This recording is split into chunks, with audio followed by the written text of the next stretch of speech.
जितने लोग political satire देश में बनाते होंगे उनके लिए तो बिहार की ये स्थिति मतलब इतनी अद्भुत है कि क्या इस पे बोला जाए, क्या इस पे लिखा जाए, क्या इस पे कहा जाए। बिहार जो है, बिहार की राजनीति वो पॉलिटिकल सटायर हो गया है, अपने आप में पॉलिटिकल सटायर हो गया है। कोई सुनने वाला सुनेगा क्या, कोई कहने वाला कहेगा क्या। जहां मेरा नाम लिखा गया वहां रोशनाई पलट गई। क्या बात रोशनाई पलट दी गई है पूरी की पूरी। आज अगर पत्रकार भी शायर बन रहे हैं तो इसका श्रेय सारा का सारा नीतीश बाबू को जाता है।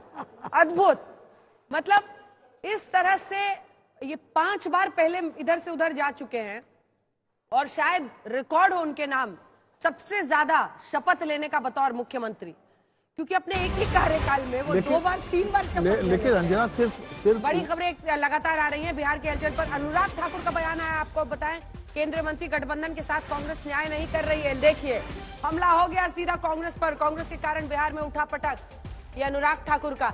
यानी कुल मिलाकर पहले सुना देते हैं फिर आशुतोष जी मैं आ रही हूँ आपके पास, और भी जो हमारे रिपोर्टर्स हैं उनको जोड़िए।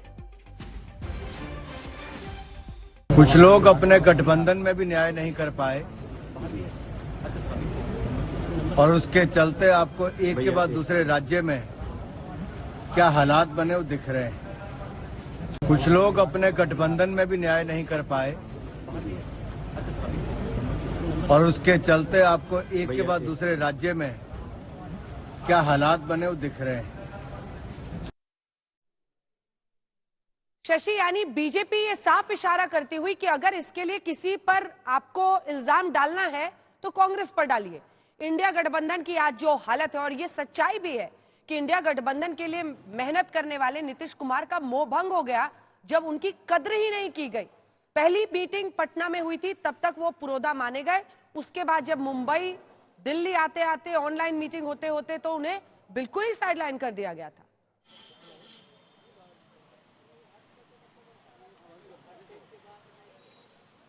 शशि, बिल्कुल बिल्कुल, देखिए कांग्रेस के नेता अभी बहुत सोच समझ करके बोल रहे हैं। अंजना, थोड़ी देर पहले मैं प्रेमचंद मिश्रा के साथ बैठा था, आपके साथ ही लाइव जुड़ा हम लोगों ने उनसे। कांग्रेस के नेताओं से जो बात हो रही है ऑफ कैमरा, वो कह रहे हैं कि नीतीश कुमार पर हमको बहुत भरोसा नहीं था।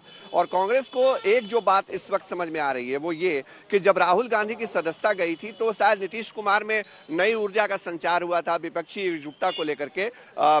नीतीश कुमार को लगा था कि शायद कांग्रेस के पास अब वो लीडरशिप नहीं है और इस खालीपन का फायदा उनको मिलेगा, लेकिन वो हुआ नहीं क्योंकि राहुल गांधी की सदस्यता बहाल हो गई और उसके बाद जो कुछ हुआ ये सबको पता है। तो ये कांग्रेस को भी लग रहा है कि नीतीश कुमार जो है वो अवसरवादी राजनीति के तहत ही आए थे। उन्होंने इंडिया ब्लॉक को भले ही बना दिया, सूत्रधार रहे, पटना में विपक्षी नेताओं का जुटान कर दिया, लेकिन स्थायी तौर पर वो उसके लिए नहीं थे। वो जिस मकसद से गए थे वो मकसद पूरा नहीं हुआ और यही वजह है कि अब वो वापस जो है बीजेपी की तरफ जा रहे हैं। शशि, एक बार नंबर्स दिखा रहे हैं हम। शशि, जल्दी से ये नंबर्स देखिए। आरजेडी के खेमे में जो नंबर गेम है उसको दिखाते हैं। अगर कांग्रेस के नेता बार बार आपको कह रहे हैं, आपको प्रेमचंद मिश्र भी कह रहे थे कि हमारे पास नंबर्स हैं, तो किस दम पर वो ये कह रहे हैं? क्या वो आश्वस्त हैं कि किसी पार्टी से वो 3-4 विधायक जो उनके कम पड़ रहे हैं उसको जोड़ लेंगे? ये देखिए बहुमत का आंकड़ा 122 का है और यहाँ पर 78-45 ये तो बीजेपी का है। अगला दिखाइए आरजेडी वाला, जिसमें 79, 19 कांग्रेस के, 16 वाम दलों के। वो दम भर रहे हैं कि हम के 4 भी हम इधर ले आएंगे। फिर भी ये देखिए अगर हम के 4 नहीं भी आते हैं, 114 है, 8 विधायक कहां से लाएंगे? कहां से आश्वस्त हैं?